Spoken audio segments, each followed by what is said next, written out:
Cinnabon is being very good today, aren't you? He was in here for a couple hours by himself. Wasn't going to let him outside, but he gets kind of scared when I make loud noises, and I was testing my generator. Did an oil change in the generator, and also rotated my tires on my Explorer. And aired up the tires in the Explorer. Kind of noisy, so he wouldn't have been a fan. He does hang out in the garage sometimes with me, though, when I'm doing that kind of stuff. Like an oil change is pretty quiet, but even when you start a car up, he runs away. But he was a good boy. I checked on him a couple times. Came inside, did a little checkup, and he was good. Oh, look at him. Just sleeping. Like he does most of the time. Had kind of a mishap with the generator oil change. I never changed the oil in it before, and I've only probably ran it an hour at most combined. I test it once a month for 5 to 15 minutes. And after buying it over 2 years ago, I never actually ran out of, or lost power for more than a couple hours, so I haven't really had a really use yet of it. I did hook it up to the house, and it works very well. Powers just about everything I need. I'm not going to power the air conditioning unit, or central air rather. It's not necessary to charge that, but it'll do everything else. It's more for the winter, so I can have heat and stuff like that. And water, because where I live, there's no city water. You have to have power for the well pump. Anyway. I had a mishap when I changed the oil on it. I couldn't fit my oil drain pan like I use for my vehicles underneath the generator. So I used the little funnel that I used to fill the generator, and I routed it from the drain hole to the pan. And when I removed the drain plug, I lost my grip on the drain plug, and it fell into the funnel, blocked the hole, and there's oil dumping out, filling up the funnel, and then shortly after that, dumping all over my garage floor. There was probably a 3 or 4 foot diameter oil puddle, about a quart of oil all over my garage floor. So that was a big mess, but I soaked it all up with some shop towels. But what a pain. That was kind of bad. At least it wasn't outside. It was, more or less contained in the garage. Big shiny circle now where I wiped it all down. And actually, ironically, well, I guess it's not really ironic. It's kind of funny since I'm filming a cat. But you can use kitty litter, just the basic cheap stuff, and dump it all over the oil spill and crunch it with your feet. And it's a very abrasive and absorbent, but I don't really see a need for that. It's not like not going to stain too bad. And plus, a garage floor is a garage floor. They get dirty. I swept out the garage too. Like, I don't get it when people have a nice garage and they paint the floor and put those little flecks in it, a little whatever, look like little paint chips. A garage is, if you're going to use a garage like a garage, you will spill stuff. It will make a mess, and I don't just see a use in that. And eventually, it kind of takes on a neat patina when you. Over years and years of using a garage.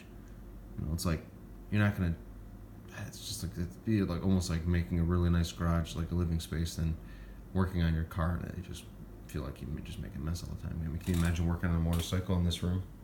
No, you're just not going to do it. I'm not going to do it. So that was exciting. And then after that, I kind of put everything away, tested it. I had conventional oil in it, and it wasn't that dirty, which made the mess easier. And I replaced it with some nice synthetic oil, AMS oil, I think it was. It was recommended by both people that do that, and also the manufacturer says you can use a particular kind of use, which is great.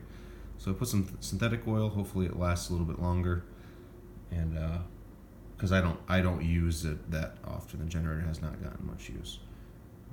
So I change oil once a year, or I guess at this point once every 2 years, depending on usage, which so far has been very little. Of course, you spend $1,000 on a generator or whatever, and and the power never goes out. But hey, that's okay, I guess. Isn't that right? I also keep a lot of fuel on hand for it. I think it's important to have at least enough to get by a couple days at the minimum, just in case there's no, in case the outage is wide enough to where the gas stations nearby are out too. And so you want to stabilize your gas and rotate it through your vehicles every 6 months to a year. I've used gas as old as a year, no problem. I stabilize it. And I've also been just recently buying ethanol-free gasoline, which does store longer. It's a little more expensive, but you rotate it through your cars, so you don't really lose much. You probably lose a little bit with the lack of octane. Well, you lose octane over time, so it's not bad. Never want to waste anything, so I try to do that. In peace of mind, I sleep well at night knowing I have a little bit of basic preparations in the country. So when I was not changing my tires, I was rotating my tires, I got really mad. And this is something my dad and I have experienced before. It's a pet peeve of both of ours. is when you have somebody else working your vehicle, occasionally there's something that you don't want to do, or you have to bring your car in for new tires. Let's say you want to have a wheel bearing done, something you're not comfortable doing, you take it to a shop. And I would say at least half the time when you have your car to a shop, they always over torque the lug nuts on the wheels, which is awful because not only is it harden the studs and stuff, but if you are on the side of the road with a flat tire and need to change it out, you don't have the luxury of having all your tools in your garage available. So I ran into that with the rear wheels, which both of them had some work done on. I think it was the e-brake I looked at.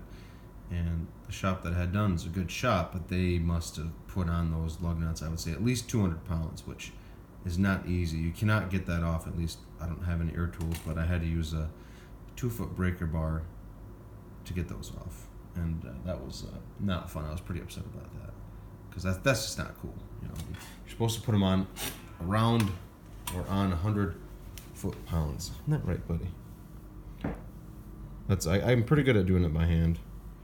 Getting it to about, if it's about 100, you're okay. If it's a little under, a little over, you're going to be fine. But these run at least 200 pounds. It took everything. I'm a fairly decent-sized guy, and it took me everything to get those broken loose. I was not happy about that. The fronts I had done, and they were fine.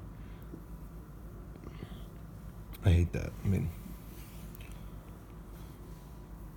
I would be really upset if I had to do that on the side of the road. I wouldn't have had I have a little breaker bar I keep in my vehicle, but I don't know if I would have been able to do it. Maybe with some adrenaline and some frustration, I could have gotten it done, but that wasn't very fun. But so next time I have work done that involves removing wheels, I'm just going to say, torque the wheels on at 100 foot-pounds.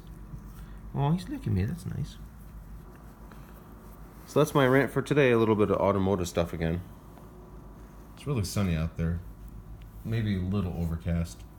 Not great for washing a car. I don't think I'm going to wash it today, though. I think I'm going to relax today. It's a Sunday, so.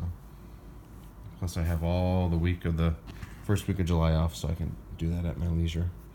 Washing and wax. I'll probably do both my cars that week. It'll be a good time to do it. There's something to be said for driving around a clean car. It makes you feel better, right? Kind of psychologically. It's like having a clean house. Try to keep my house pretty clean. Just feel better waking up and going out in the garage to a clean vehicle, coming home to a clean house. Isn't that right, Cinnabon? Just like you're always cleaning yourself, huh? I found a couple older videos I'll be posting later. Probably not today. I found a few old ones of Theo and another one of Cinnabon. I don't think I posted this one before. It's an older one of Cinnabon, probably 2 years ago. And it's when Theo was over about a year or two ago. And right after he left, Cinnabon was minutes later meowing in the woods. So I called him in. He was very hesitant, more so than the last video you've seen with him leaving, coming inside. It's kind of cute. It's a short one, but I put those in the archive. They'll be posted. Probably be a while. I'm not sure when. Might not even be this year. What you doing, buddy? You ignore me? Don't you turn your back on me. Is that the line from The Lion King? How cool would it be to bring Cinnabon to the movie theater and watch the new Lion King movie? He probably wouldn't like it, would he? No? You don't want to watch Lion King with me? We'll have to get it on Blu-ray and then watch it here. I do have the original movie on Blu-ray. The Diamond Edition. Had to wait years to get it because Disney had it in their vault. They like to do this thing where they don't release a movie for a long time. Isn't that right, buddy? Yeah? Cinnabon might be able to pass as a lion cub, right? Maybe, not really. When I first took Cinnabon in, more than a lot of people, a few people who probably didn't know cats were like, "Are you sure he's not wild, a bobcat?" I'm like, "Look, he's not a bobcat." No. Oh, nice kitty. He's definitely not a wildcat. He's not a lynx. He's not a bobcat. He's not a cougar either, are you? Although they're rare, there are cougars around here, and I'm not just talking about the ones at the bar. Nope.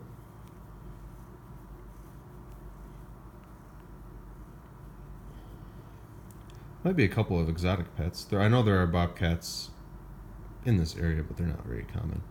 But there are some bobcats in a zoo near here. Isn't that right, buddy? You want to be in the zoo? No?